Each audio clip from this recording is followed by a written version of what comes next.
see your book come out, I'm actually going to dive into that and look at it and get behind the scenes of why it's like that. You know what I mean?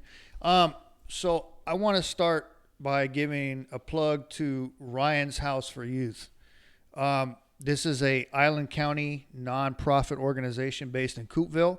You can research them by going to ryanshouseforyouth.org. All right. And a little bit about them. So they're a campus. It's like a pretty nice piece of property, and it's got a campus on it, and they house and rehabilitate homeless youth. Now, in the state of Washington, homeless youth is defined as anyone from 12 to 24 years of age because the human brain essentially doesn't stop developing until the age of 25.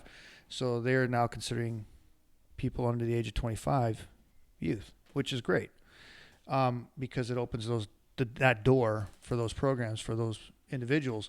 And they do it in a very numerous variety of ways. So they have host home programs for anyone that's 12 to 17 years of age that has maybe a rough experience and they're trying to reunite them with their family. Maybe they were going through some things.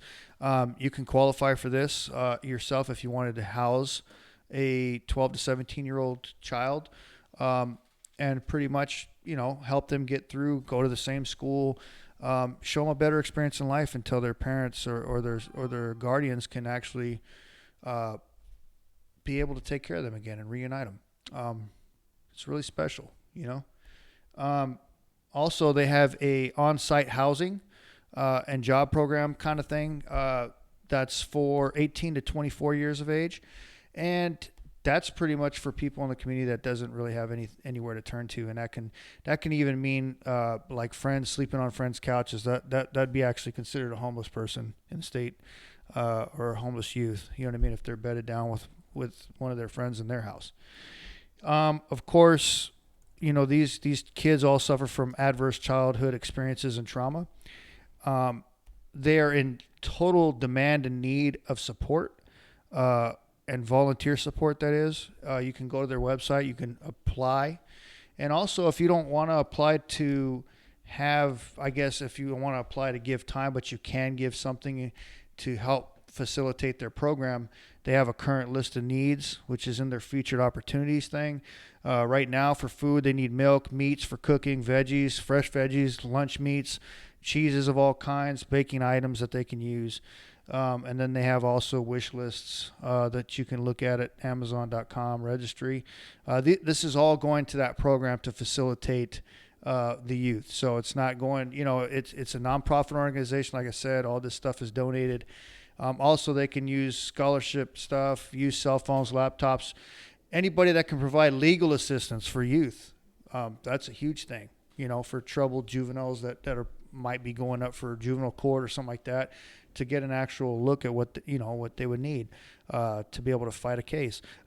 First aid supplies, hotel vouchers for emergency placements, which is like they need to yank the kid out of the home right away, or the kid's on the street and they need to provide a room right away or something of that nature. Pharmacy gift cards, grocery store gift cards, reimbursements for prescriptions, money for medical, legal fees for youth. Go to this website, check out their cause. Trey and I are actually going to plan I'm trying to get a hold right now of a few board members to be able to do an actual walkthrough and a live interview to get more about the program. Again, for you in Island County and Oak Harbor, this program is huge. I recommend it that everybody dive in, look at the website, help these guys out. It's a very noble cause, and our youth is our future. So please take a look into it. Hey, Trey, do you have that picture to post for later? Yeah, I got a picture to post. Okay, all right. We'll touch that on the end of the Well, let me see. subject there. What do you send? Oh, okay. Oh, we're grabbing something real quick.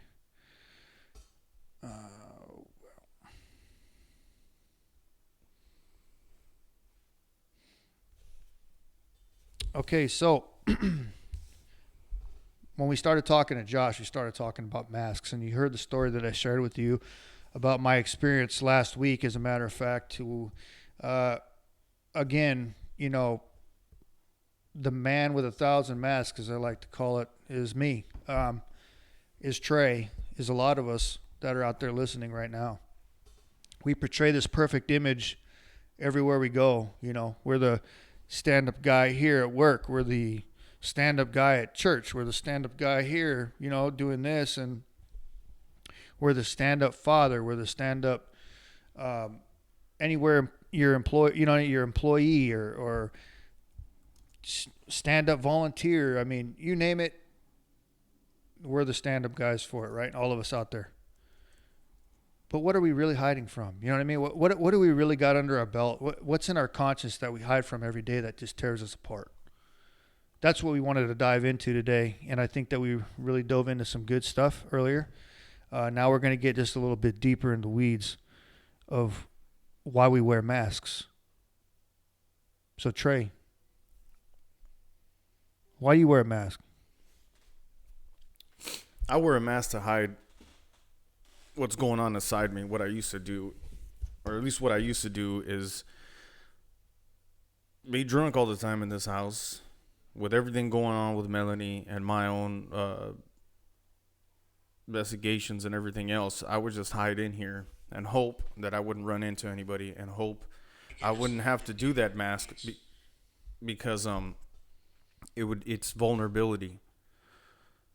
If I undo that mask and that happy face that I'm not doing good, that I'm doing bad, it was a sense of vulnerability. So once I stepped out, I put on this happy face. I put eye drops in my eyes to make sure my eyes ain't bloodshot.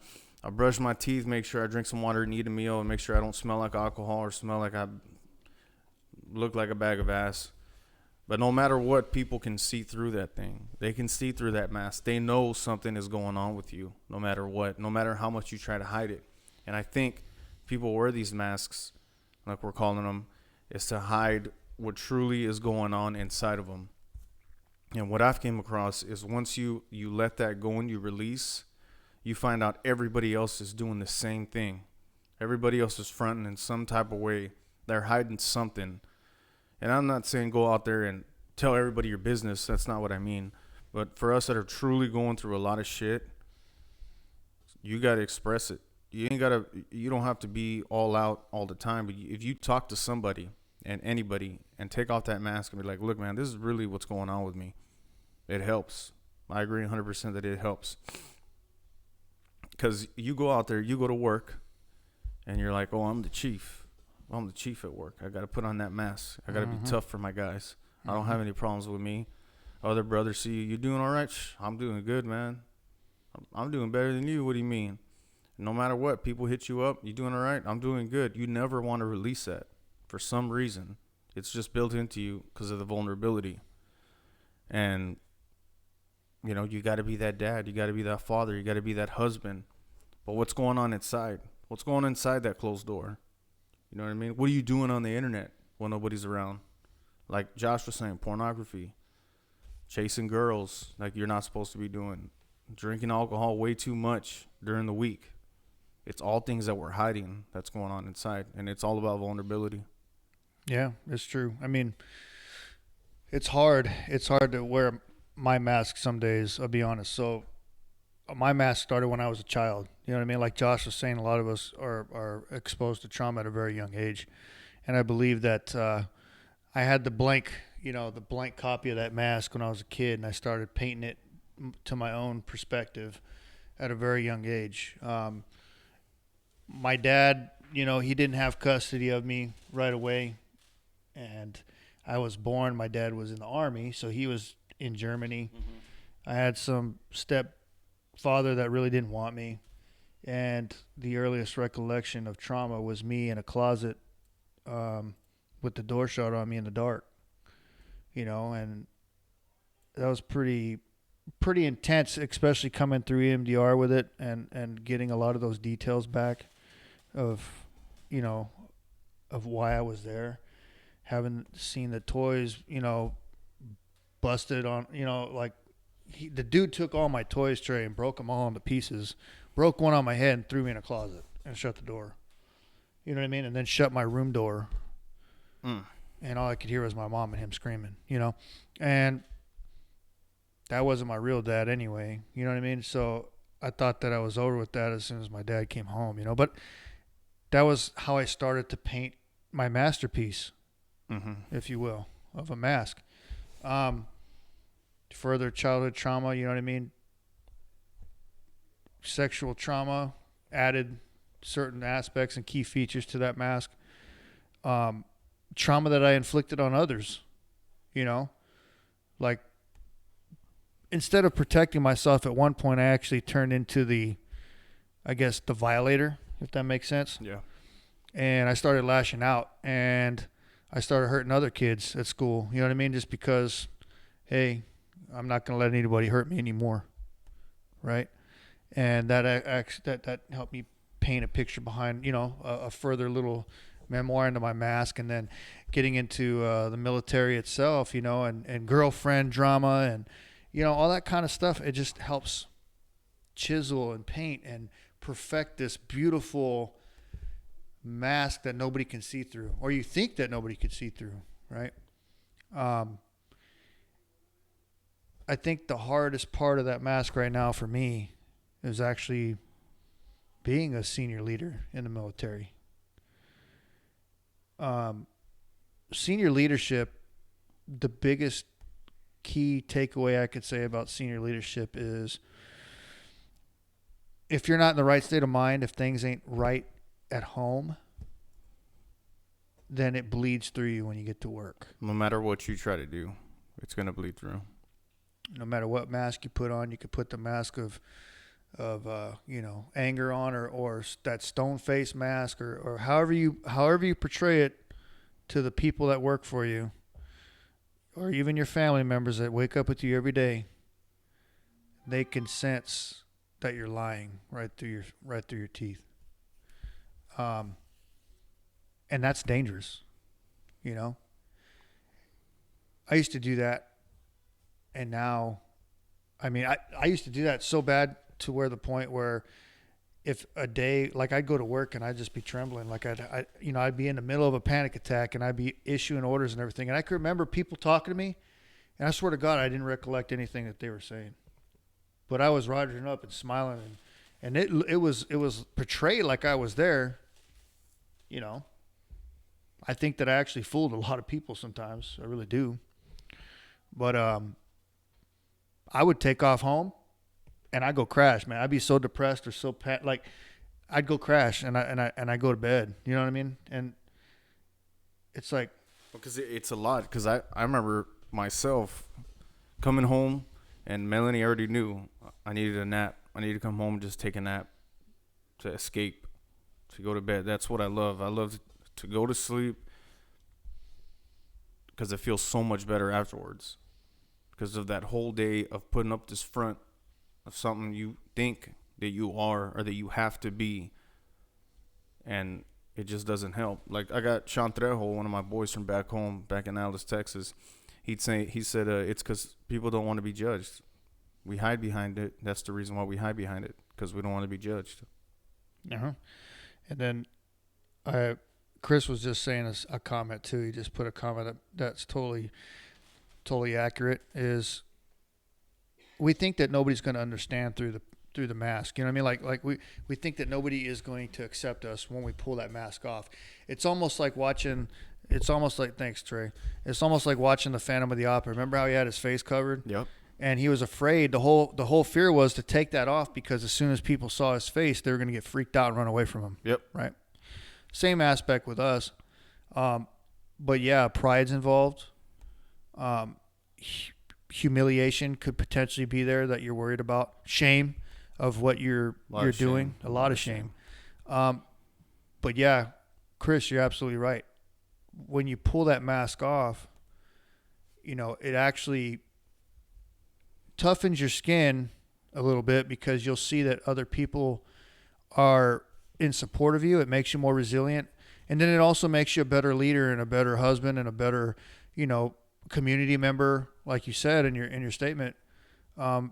Because absolutely, it shows that you're real and that you're fighting the good fight against yourself. You're fighting against those things that make you feel that way. That those dark entities that you hide so much behind, those weaknesses. You're not afraid to expose that weakness, which is good, because your weakness can be turned into your strength. I strongly believe that for sure. No, yeah, because it can be your strength, and we talked about this the other day at the group. We feel that releasing these things is gonna hurt us because we're vulnerable and we feel guilt and we feel shame. But you find out once you release just even a little bit, you find out everybody else has so much shit going on as well. Like, I don't care I don't think anything passes up anything else. Like, oh, my shit's more important than yours. It matters how it's affecting you inside. Something that we think can be small. People are like, oh, this is nothing compared to what you're going through. But how is it directly affecting you, though? You haven't experienced anything else. So whatever it is you're experiencing is affecting you maybe as much as everything affects me. Me and Melanie now are to the point where a lot of stuff is numb to us. Things that would have like totally freaked us out before or put anybody else in some type of crazy panic attack mode, we're used to. When she got brain surgery, we're fine. We joked about it. Oh, it's just brain surgery. I think the only time whenever I really, really got to that level was when I saw her come out of the surgery and she looked like a zombie, and I thought they did something to her brain. But once she came out, we were already used to what the nurses are going to do. When they're poking her, when the blood comes out, when she's going to have to go get a MRI. Like, we already know all these things. Me having to sleep in the hospital, like, these things we're already used to it. What hospital is going to be at, what place we're going to stay. We're just so used to those things, and people wear these masks to hide what's going on. But once you share, I feel it changes you inside. And you got to find out what's going on. Like, why are you wearing this mask? Why do you have this addiction that you're doing? You step outside, wear this mask, you come back home, and you cope with some type of addiction. I'm not saying all of us, but us that do. And we're still not addressing the problem of why you're doing this. Why is this shit going on? And sometimes you don't know because it's so far gone. You're so far, you've gotten this thing and compressed it so far in because you try to mask yourself from it that you don't know what's going on. So you have to dig deep inside your head and find out. And me, I go to hypnotherapy. Man, I lay down in a quiet space, no sound, and get there real slowly but surely, get to that small piece of that memory in my brain of why I do the things I do and why the way I react. And it sometimes is not even what's really heavy on you at the time. It could be something way in your past. Like you're saying a lot of stuff's in your past. Josh was saying his stuff was in his past. Mine, a lot of it, whenever I talk to him, the therapist, is in my past. My parents divorcing, that really affected me in a lot of ways. A lot of things was like me seeing my dad getting carried away by the cops from the house, with him trying to get in, and him telling me to open the door. That was huge. That affected me in a big way that I didn't think. I'm like, that's a normal thing. People's parents get divorced all the time. Parents yell all crazy all the time. Yep. But seeing that really affected me. Yeah. So, I think that wearing a mask also hides your emotion from everything as well. So, being a human being, I believe that we were given emotion from our high creator, God, to be able to express hurt, to be able to express happiness, to be able to expel energy, if you will. You know what I mean? Positive energy, negative energy. You make people's days bright. You can make people's days sad, gloomy. It's all dependent on your emotion and how you deliver things, right? So when you hide stuff, you're not only suppressing that emotion, you're suppressing your own healing through wearing that mask. I wore that mask for so long about everything that it started becoming normal to just suppress everything. Like everything I go through, I just suppress it. You know what I mean? And eventually it came to the point to where I suppressed it so much that guess what? It was almost like I was absent. I had no emotional filter whatsoever. My emotional filter was plugged up. I had nothing coming out the drain. You know what I mean? To be able to, and that's bad because it's like a clogged drain. Exactly. Things start backing up. Pressure Pressure cooker yeah, also. It is. and then all of a sudden your head pops. You know what I mean? And now you're in this situation where either you say the wrong thing, you hurt somebody, you know what I mean? You destroy your career, all that. Addictions, we're talking about addictions as coping mechanisms. That's just to try to make sure that the pressure cooker don't go off during that certain time period that you're trying to suppress all that crap. Yep. Drinking, right? Because that suppresses emotion. Porn addiction, that takes your mind somewhere else, right? It takes you to a state of plane of adrenaline maybe, and power and control and things like that, like Josh was talking about. You know what I mean? Drug addictions, you know what I mean? It takes you into a state of euphoria to where you don't feel pain. You feel happiness, or you feel out of your body. You know what I mean? You're not there present in that moment. And I think for true healing to begin, for true recognition to begin, you have to stay in that moment, and you have to see you for who you are in that second without that mask on. That's the only way to identify the problem. My wife told me that before, you know, just being straight up honest with me. She, you know, I try to bullshit my way out of a lot with my wife. I you know what I mean? I lie to her all the time. That was my self-defense mechanism to me. Is nope, didn't do it. You know what I mean? And it's sad because most of the time they really do trust us. They really do put their faith and trust. They're like, that's our significant other. They wouldn't break that trust. I live with them. We have kids together. Been together so long, and we break that trust.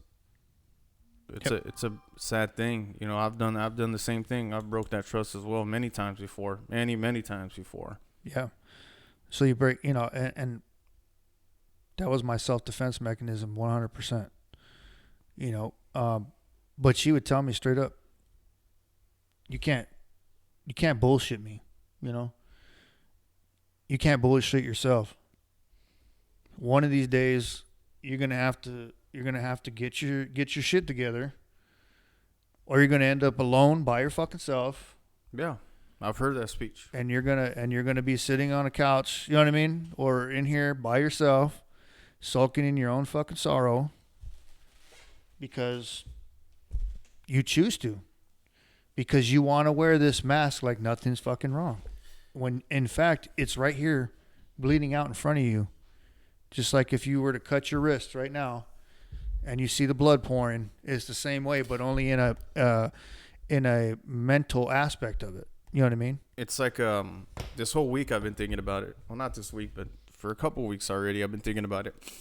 When I was in Miramar serving with the Marines, I went to go see the alcohol treatment people for a self-referral, just for myself to go, right? And I'll never forget it. The guy's last name was Trevino, just like me. And he was from Texas, the whole thing. We used to joke around that maybe we're cousins or something. But this dude wanted to put me in intensive outpatient treatment, IOP. Like the one right below that they send you away, right? Mm-hmm. And I'm like, hell no. Because I'd have to go for 4 weeks, the whole week, TAD, or away from my command. And I'm like, no. I got to take Melanie to the visits. I got to do this. I got to do that. I'm fine. I'll get through this on my own. Let me just go through a class or something. So I had to talk to my command, and my command had my back, and they pretty much said, like, we'll go talk to these people and tell them, no, you can't do that because it's self-referral. Long story short, that happened. I went through the class, but I was already pissed off because I'm like, this guy thinks he knows more than me. I only know myself. I'm tough. I can work this out on my own. And so when that happened, he told me, he's like, Mr. Trevino, he told me, he said, you got to fix yourself. You got to want to fix yourself. And if you don't, he's like, mark my words, one day you're going to be at the lowest point of your life. You're either going to be sick because of alcohol or it's going to destroy your life. But it's going to happen. I'm like, whatever, dude. Whatever, dude. You don't give a damn. And what happens? I'm at the point right now where I'm facing getting kicked out of the Navy because of alcohol. And it happened. It was true. And it's been ringing in my head a lot lately. Like, I've been wanting to pick up the phone and call this dude and be like, you know what, bro? You were right. I was wrong and you were right. You were trying to get what was best for me because you saw it in me. And I didn't see it in myself because thought I was hiding it, wearing this mask. And for me, chasing women, you know what I mean? That almost ended my marriage. Oh, that's That almost ended my marriage twice.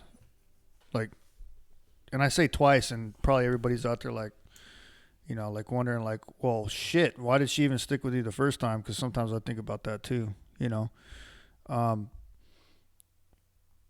no, it was an adrenaline factor for me, and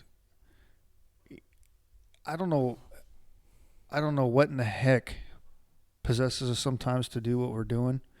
You know what I mean? But all I know is that I never felt worse in my life than when I was doing it. And I did it to feel better. Like I did it to kind of get something out of me, to kind of get a thrill and be like, ooh, I still got it kind of thing. Exactly. Yeah. I know exactly what you're talking about. And, but in actuality, now you're even hiding more under that mask, and that pressure builds up. You got more pressure because you got to hide this and put a lie with this and make sure your phone don't do this. And she wants to look at the phone and yeah, man. Delete this and delete that, and hopefully don't let she don't fucking text you right now and all this other crap, And I'm thankful. I'm thankful that shit's over with. You know what I mean? That we had a close call last week, but luckily it wasn't what my wife thought it was. And she had every right to think it was that, Did I cross lines by reaching out to a female? Yes. But the intention was not the intention that I used to have, which was flirtatious activities and stupid crap. It was actually sincere trying to get a perspective on something. And it was from somebody that, I knew at an inpatient program that I met. And like I said, I tried to hide it from her again. I went right back into that masking, like, and just put it right back on and said, nope, I ain't doing this. You didn't see what you saw. Like, I gaslit the shit out of her about this thing, man. She was like about to punch me in my face because I was denying it so hard, But that was legit my defense. And then all of a sudden I had to pause, and I already lied to her about it. You know what I mean? I already gaslit her, but I still had to pause and say, wait a minute, what are you doing? And you know what I mean? That's when I started getting into that talking phase. And then, luckily things are working out the way they should be. You know what I mean? But I share that, like I said, in hopes that somebody else is going through the same type of thing, and that they see, that they're not alone. Because just because I'm sitting here doing a podcast right now with Trey, we're both sitting here, and because, we hold church groups and stuff like that, does not mean that we do not fight these battles daily. This is something that doesn't go away. This mask we have been wearing for so long has been etched and etched and etched and detailed and detailed and detailed and forged. It's a hard thing to destroy and get rid of completely. You know what I mean? Because it gets stuck to you. It becomes who you are. Now you're forced to transparently dig this thing out of your soul to be who you want to be. If that makes sense. Yeah. It totally does, because then you end up losing who you really are. You forget who you are inside. Because you put this big front in front of you, and you paint this picture that this is who you are, and in reality you're not. That's not who you are. And then you end up losing yourself. Like, who in the hell, what am I really? Am I this bad fucking person? And you tell yourself, oh, I'm a bad person because I did this and this and this. You go into this big old pity party hole. And it's like Josh said, you did it to yourself. You did it to yourself. You can blame the meds. You can blame the alcohol. You can blame the addictions. You can blame that you wanted attention. But in the end, it's yourself. You made those decisions beforehand. And the reason I say this is because when you get help, and I don't mean clinically, I mean like a friend, anybody, just somebody to talk to, somebody to trust. Because I know once you open up, there's an outpouring of people. I want to help. How are you doing? And not everybody's is a fit for you. not every psychologist is a fit for you. Psychiatrist, therapist, like a doctor. Sometimes, what do you do whenever you get hurt? You get a second opinion, right? The same thing. Why we wear masks. Man, he has to always do that. The weeds. Well, sorry. But you get help, and it's assists with what you're doing. Man, I don't know like how to do that. this past weekend we went out of town because he had a soccer game, and I was tired, and I was being a little asshole. I didn't feel like doing shit. I told my lady, "Can I just sleep in the back of the car in the parking garage while you go take your sister to go check out Pike's Place Market there in Seattle?" And so I just fell asleep in the back, and then like something woke me up. I'm like, "Oh, I gotta use the restroom." And we're parked in the Target parking garage. I go in there, I'm doing my business, and I hear something going on, some commotion. I get out and I see a dude laying on the floor, and like kind of talking, but it looks like he was ODing on some drugs. And there was a PA, a lady, and then a nurse, a guy helping this dude that looks like he's ODing. And the guy just got up and left because his wife or somebody told him, "Let's go," because the dude on the floor was talking. He seemed semi-conscious, so he just jetted. So I think any other time I would have freaked the hell out, but I just went into a mode, and I was like moving stuff, extending his legs, and then the PA told her daughter, she's like, "We might have to start CPR. Come over here, honey, and help me out." I'm like, "Nah, I ain't gonna let some little girl experience something like this hands-on, because we've been talking about this shit can affect you forever." So I went in, I'm like, "I think I know CPR. They train us on it all the time, but I've never actually performed it. You tell me what to do, and I'll do it." And man, we went in there. She's like, "Feel for pulse." I was feeling pulse. And she's like, "We might have to do chest compressions, and you're going to do it because you're bigger than me, and I'll walk you through it." I'm like, "You lead this evolution." I was all talking military, talking stuff. It's like, "You lead the evolution, team leader." But she did. And then, like, the dude started throwing up. And, like, instinctively, dude, I just grabbed the dude and threw him on his side. And he did his thing. And then he went out. Like, after that, he went out. And I'm like, his pulse was going weak. And I started freaking out. Like, that little part inside of me of all that anxiety and stuff started creeping in. And I don't know how, but I harnessed it for that. And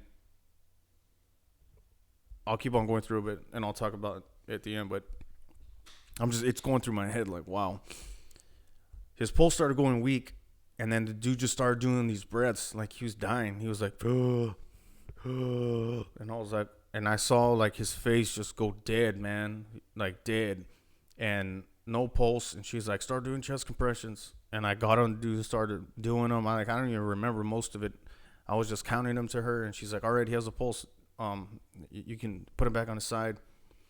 We did that like 3 times, and that dude went like 3 different times, and his pulse would come back and it'd fade. And like that was a split second. I just wanted to, like, by looking at his face and doing that, like, this dude's dying right now. This dude's about to die. Like, I'm touching a dead dude right now that's passing right now. Like, there was a split second I wanted to get up and just run. I wanted to get out of that situation as fast as possible. And I think before, I probably would have done it because I'm not equipped. I haven't said anything. Or maybe I could have went through it, but I'd be a mess right now. And like 30 minutes, the paramedics showed up, everything, and the PA just grabbed me. She's like, "Let's go." I'm like, no, I want to see what happened. Like, I want to see if he's going to be all right. She's like, "No, we did our job and nobody else would," because there was all these people just standing there looking. And she said, "You can't get attached because what if he does die right there and they pronounce him? How's it going to make you feel? We did our job. Let's just go." I'm like, damn. And like 30 minutes, for like 30 to 45 minutes after that, I was all like, it finally came down, and I started like shaking a little, and I feel like I wanted to throw up. And then it passed, and it hasn't really affected me much now. And I think facing the stuff in my head and facing my inner demons with my type of therapy that I've been doing has really helped. And I think things happen for a reason. Like, that happened for a reason. Maybe it was a test, and maybe, God already knew what was going to happen. But for me, it really not changed me, but it spoke to myself like, wow, this would have came out so much different if I had not done the stuff I'd done before to help myself, and then this happened right in front of me. I'd be a total mess right now. I wouldn't be here podcasting with y'all, talking to y'all, nothing. So, like I said, I know it's off the subject of masks, but when you talk about something to whoever and you face those things head on and see that you are okay, that you are going to be all right, that you can stand it, everything's better. Everything just ends up being better. I don't know how else to explain it. It's pretty deep. You're deep. I remember a similar kind of situation, but in a different aspect. I mean, the guys were dead, but it happened to be one suicide and one drowning. Both happened here, separate years. And I remember going to those scenes. I was actually off duty both times. And getting a phone call about both situations and getting my uniform on and getting out there. And the first situation was a guy that was out on a recreational boat, actually doing some fishing. Long story short, he went overboard and went missing. Bad storm came in.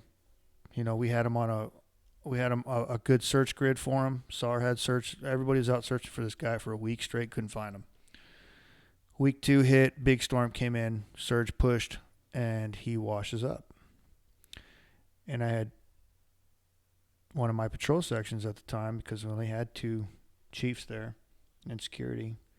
One of my sections just happened to call it in, and they were covering the scene because they had to hold it, and it's a crime scene until NCIS and all the proper authorities go in there and do their thing and say, yeah, it's good to go, coroner and all that stuff. We have to preserve the scene. I just remember when I heard, we found, this sailor and et cetera, et cetera. It's like the emotion ran through me because we lost a sailor. If you ask any chief out there, any leader, period, every sailor is ours. Doesn't matter what command they belong to. We lost a sailor that day. So I head out to the beach area and it's still stormy out, and I'm going to get a little graphic, so please remember that this is a podcast. You know what I mean? This is no holds barred. We're getting into the raw stuff here. So if it triggers you, just stick through it, and we'll bring you back down. Okay. But I just saw him, and he was in, his face was, his face was gone. And he was like washing up and down in the water, and to the point to where the water was about to drag him back out. So I'm looking at my patrol guys, and you could see in their face that they haven't had to wear that mask yet. And what did I do? I donned that mask for that time being, and it was the mask of strength. Yep. Of no emotion, and saying, well, this is what it is. And I remember walking over past them, grabbing the coveralls of this guy, and then eventually the other patrolman looked at me like, oh shit, Chief's over here pulling this guy out. So he came down, and we all pulled him out, got him up to a safer area, and wait for the coroner to come in. On the other situation with the suicide thing, same thing. It was in a room. Guy hung himself in the shower. Pretty devastating, if you ask me, for a brand new patrolman. A first responder, responding to that. Did what any good leader would do. Got suited up, went there. Again, put on that face of, hey, it's not your fault. You're doing everything right. You know what I mean? This stuff happens. Calmed them down. The chaplains got them in there, had them put on their face. And together, I think that that held those guys together for that first traumatic experience. So you're saying sometimes we do got to put on that mask. Sometimes. But Don't hold it forever. yes, because that's the point is I could still remember every sailor lost that I've had to respond to, and every soldier, and even Marines. And to me, I held on for to that shit. Excuse my language. I held on to that shit for so long that it ended up making a huge impression in my life in a negative way. It didn't make it positive like it was meant to, because initially it was positive. You know, we're all those guys that raise the hand and go in there and do things first, and we don't ask questions and we don't fight about it. You know, we just get it done, and it's selfless. But then it starts turning against self when we hold on to it, and then we think it's our fault. Yeah. Or we just don't let it go, and then it just starts beating into us. It's like a backpack, you know. My brothers from Strong Hope, that was our little analogy in the room of tears, you know, in the Cry Club, was here's the pack of crap that I carry. And I saw Anthony Altimos in the chat, so hopefully he'll get a smile and he'll be able to smile out of this. But you take that pack off, you set it down in the middle of the room, and everybody in that room grabs a piece of that pack, and now your pack's lighter. You know, why can't we do that when it comes to this mask that we wear? You know, why can't we pull off pieces of this mask and get rid of it? We got a question right now coming in from one of our dedicated listeners, Val Garcia. Oh. She said, question of both. What steps are you taking to avoid some situations that you've masked in the past to avoid that ripple effect? Well, I thought I had it whipped, hon, but obviously we saw that turned out. The steps that I take to not have so many things that pop up is not to put myself, I think the best practice now is not to put myself in those situations. Whenever I put myself into a situation that was familiar, for some reason it always leads down the same path, and I got to get that in my cranium. You know what I mean? I got to get that in my brain, saying, no, there's never any good that's going to result out of this. It's always going to be bad because you left that impression already. You know what I'm saying? So why do it again? Why go through that whole motion again? Why put that mask back on when you've already shed it? You know what I mean? Now you're in a clean slate. That's part of that mask that you peeled out of your soul. Why take it and apply it back and add that extra weight? That's where it is right there. And then also not putting yourself into situations or circumstances of the same type of fallback that you have, you know. Like for instance, Trey, looking from the outside in, if you were always constantly, that was your coping mechanism was drinking, you're not going to actively take yourself to a bar because you know how that's going to end up. Yeah. Most likely. It's the same thing with me, you know. I had to get it in. I have to get into my head that, look, I can't reach out to other women. You know what I mean? I can't, even if they're a friend, I can't do it because I've already made that mistake once, and I was, you know, it disrespected my marriage. So now that mask has been shed because it's in the light, do I really want to do that again and put the same mask back on and feel the same amount of pain? And, you know, it's putting me in that situation, you know. You got to stay out of that situation ultimately is what I think. You know, you just like a porn addict like Josh, you don't want to give the guy porn videos. You know what I mean? Or you don't want to put him in a chat room, a sexually explicit chat room, and say, hey man, have fun. You know, hope you learned your lesson from the last time, right? It's never going to be a good outcome. And he's done those steps because trying to get a hold of him for the podcast, I'm like, hey man, just hit me up on Facebook Messenger or whatever. And he's like, I don't really have any of that. I'm like, well, shoot me a text. He's like, I don't text. I'll make you a phone call, you know. And I think he has a Facebook just for promotional purposes, but that's it. He don't have anything else. And that's a good question, Val. Like, what are we doing to avoid those situations. Like me, I ain't drinking for 3 months. I will admit, me and Melanie went to a concert and I drank there. And I got tipsy, but I didn't get all fucking stupid and didn't do all the stupid shit I did. I woke up the next morning like, why the fuck did I do that every night? Melanie's like, you feel good? I'm like, no. I'm like, and I used to do that every fucking night for like months and months. I'm like, oof. So I'm doing that now. I'm not saying I'm not going to drink forever. But I'm not doing it to where I've taken weeks and weeks off. And then with women, the thing is I would get drunk and then hit up women. I would just go spill my guts and stuff. So the alcohol has helped in that aspect tremendously. I don't just, I'd be here on the computer just chatting away with whoever and then anybody that was on. And I've separated myself from that. But really digging deep into myself of who I am and what I'm doing. And doing this podcast holds me accountable. Yeah. It holds me accountable. Y'all hold me accountable through this now. Like, if we're doing this thing, we got to stick to our word. Like you said, we're not perfect. We make our own mistakes. But I feel this is just one extra step that helps us. Like, do I really want to say that we're trying to help people with our stories and then go fuck up and do it again? Right. You know, we don't want to do that. We're human. It can happen. But I think it's just another layer of accountability. Doing this, reaching out, trying to help people, going to Ryan's house on the weekends. Just keeping yourself busy with positive things in your life.